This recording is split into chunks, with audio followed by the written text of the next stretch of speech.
Hi everyone, welcome back to my channel or welcome to my channel. I'm Donna Norris, Soul Level Intuitive, and today we are going to be doing some crystal videos. My good friend Breeze Bronson, also known Hello. as Small Medium at Large, is here, and we're going to do a different take on birthstones for people born in the month of June. And Bree, I think your birthday is this month, right? You're in. Yeah, I'm a solar baby Oh, on okay. the right on that right on that what is it? The cusp. the The cusp. the yeah, right on the cusp, right on that period. Yeah. All Yeah. right. Yeah. Cool. So All right. So I think first we were going to talk about Alexandrite, which is, the rare color changer. yeah, And neither then one of us have one, so I'm going to show you a picture of it, guys, while she talks for a minute. so they're rarer than diamonds. Part of the reason why I personally don't have one. They're very expensive.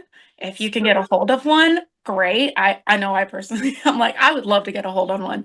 Um, but yeah, I mean, they are extremely rare. By day, it glows like a greenish blue, and then by candlelight, it shifts to like this red violet. So it's kind of like holding two different realities in one stone. Um, but it's often associated with birth and rebirth and transformation. And it aligns to the energy of duality and balance. And it's perfect for navigating change. It stimulates the crown and the heart chakras. So it makes it a stone of deep wisdom and unconditional love And joy. Just and joy. Yeah. the joy to be, the joy of life. Yeah. Yeah. And it's said to enhance intuition, and it helps you see both sides of situation, and it helps you align to your highermost purpose. And it's a good stone for new beginnings. So if you're a June baby and you're starting over or feeling a new beginning, or maybe you just retired, like, some of us of my age, this could be a really good one for you to add to your collection this year because it's all about releasing sorrows and starting new beginnings too. So that's a really great one for it. And it actually is found mostly in Russia, and that was where it was originally found. And the reason it's named Alexandrite is because the czar in power at the time was Alexander. So it's named for Tsar Alexander back in the 1830s when it was first found. So I thought that was an interesting little fun fact. But it's all about good omens, good luck. And I love the journey of, they talk about that 10,000-mile journey from your heart to your crown. And thought, oh yeah, yeah, that's a really good one for merging that together. Yeah. Yeah, Yeah. beautiful stone. And it's beautiful to wear during Mercury retrograde, and it helps you stay open and centered to perspective shifts. Yeah, stays open to your emotions too, and letting them flow through you instead of like sometimes we feel like they're happening to us.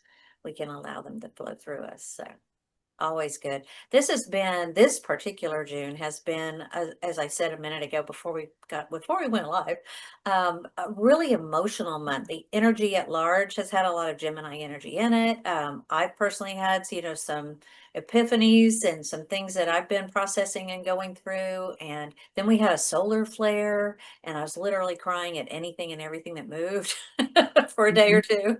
So, it's just been one of those highly charged times, and this is a really good stone for settling all that and helping to balance all that.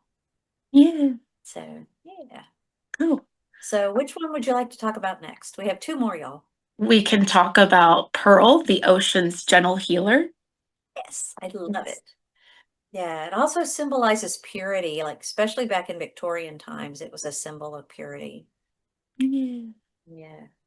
So I've got, there are freshwater pearls and saltwater pearls. Saltwater pearls take longer to form than freshwater ones, and they tend to have like more ridges to them. I'm going to try to put this up in a part of the light where you guys can see them. But anyway, this particular saltwater pearl has lots of little ridges from, they're formed inside of a living creature that coats it. It started with an irritant, and then each layer of coat here that this thing has been doing is what forms that moisture.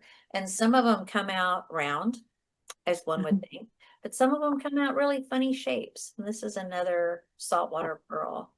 Mhm. It's different. Yeah. And really quickly, I wanted to talk about the difference between Alexandrite and pearl. Alexandrite has a more like intense energy. Pearl is it's a lot softer. It carries the divine feminine wisdom, and there's so much serenity with it and emotional balance. Mhm. So it's definitely very, very soft, and I feel personally easy to work with. Yeah. It's also a good one for new beginnings as well, and Mhm. it enhances your creativity. Supposedly, it's a stone, obviously to symbolize passion, getting back again to, the jewelry makers and couples and, pure love. And so it's really pretty. And it works with the sacral chakra. Yeah, this is a Oh, very, bracelet I made. It's got pearl and amethyst and little shell beads. very So nice. It's yeah, very, got that one, and then I've got this one. It's got the pearls on it. yeah, I love that. I love that necklace. So you can get them in addition to the free form, natural pearls. In the 1940s and 50s, they started making cultured pearls, which are a little more uniform and they can make them in color and shape. And so these are just two examples of cultured pearls. So there's lots of different types of pearls. People don't tend to think like that. You just think like the June Cleaver from Leave It to Beaver, string of pearls. Or the little balls, but there are lots of different ways to wear them, and they come in all shapes, all sizes, and different colors. Yeah. So, don't you have a black pearl? You said. Yes, I have a black pearl tucked away. I have it on a necklace, and I have it's like a yin yang ring that I inherited. It's a black pearl and a white pearl, and they're together on a ring. That's so cool. Yeah, I have some Mm. black pearl earrings that I forgot to pull out for this video. So, but they Yeah, are out there, y'all. they're all there. Yeah. Yeah, if that feels more like how you're going and what's going on in your life, or if that's what you identify more closely with. Maybe pearl is your stone. Who I knows? mean, it's great for protecting your aura and soothing emotional balance. It has that ability to really absorb and reflect energy. Exactly. Mm. Exactly. And then our last stone, Yes, we our want to last talk about stone. everybody. Oh, really quickly, I've got a fun fact about pearls. They were said in ancient cultures. They believed that pearls were tears of the moon and tears of joy from the gods. In fact, they were most considered the most precious gem on earth. God, that's amazing. Yeah. Yeah. I love that they're the ocean stone. Yeah. Yeah. Like this Miramar that I'm wearing today, that's also from the ocean. I love it too.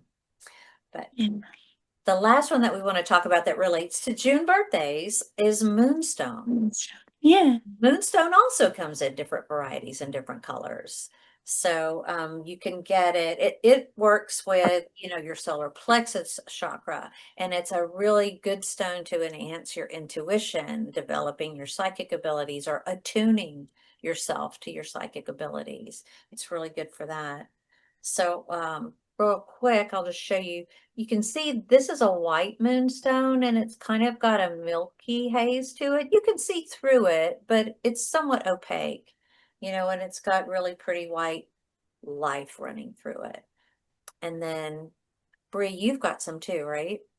Got a rainbow moonstone right here. How it has that little bit of the smoky quartz in there Yep. and the little, little black pieces. And I've got that. And then I also have a piece that is just white. It's very milky, but it has this, I don't know if you can see it on the camera. It's like this bright blue flash. Yeah. Kind of hard to Almost see. like a labradorite. And they're related. Moonstone and labradorite are related. So that Mm. makes sense, right? And Yeah. then especially the rainbow moonstone. This is a rainbow moonstone. And I don't know why, but my light today is just not that great. We're having storms, so you can't really see the opalescent quality that it has. I also have this ring that I wear a lot that's rainbow moonstone, and it's super brilliant. It has all the colors. But then going into, the rainbow moonstone provides psychic protection. It's also really good for deflecting negativity. So it connects us to with like nature energy and nature spirit. So if you want to bring in some pixies or, some fairies and, some of the earth elementals, rainbow moonstone is a really good stone to have or to put out in your garden because they love them. They're very attracted to them. So, yeah, this one has a little bit of iridescence. This is more of a blue moonstone. And then I have another shade of blue for the blue moonstone. That's right here. It's mounted with a blue pearl side, but let me just show you that. It's a little bit darker, but it does have some of the light blue streaks going through it. It's a really pretty stone. That's Yeah. also an earring. Yeah. And there's also black moonstone as well. I've got a piece that I forgot to pull out, but yes, it comes in all kinds of lovely colors. Each one of them has certain little things that they're supposed to enhance a little bit more. Like with blue moonstone, it's inner strength, whereas rainbow moonstone is more about the psychic abilities and the earth elementals and that kind of thing. And then white moonstone is for vision and dream work and astral travel. Did I show you the white one? I did show the white one first, so I'm all finished with my show and tell on that. So good. So Um, but yeah, very, very deeply intuitive stone. I believe we've mentioned that before. It really is lovely to work with, especially if you are a light worker or you feel like, or you have that starseed connection as well. But great for all intuitive souls. And when I figured out that it was really terrific for my intuition, it was even before I knew all that much about crystals. This was one of the first ones that I got. I was really getting into doing tarot cards. And when I wore this ring, I mean, it was like the cards came to life and they would talk to each other and I could just, it was almost like I could watch a story for somebody being woven into a reading. And I really was transfixed. So it got to the point where I wouldn't do a tarot card reading unless I had this on. And now it's just sort of carried over into a lot of times when I do private readings for people for psychic or animal communication or mediumship, or it doesn't matter what, I have it on. It's just because I know it works. I know it works. Um, yeah. And it's a beautiful signature piece to have, for doing this kind of work. Yeah, it's awesome. Yeah. Yeah. So if any of those call to you, this is your month. Treat yourself. Go to a different take on your birthstone issue. Let Yeah. the energy lead you. And I hope you have a great rest of June. And we'll be back soon with some other videos. So until next time, we'll just say bye for now. Bye. Thank you.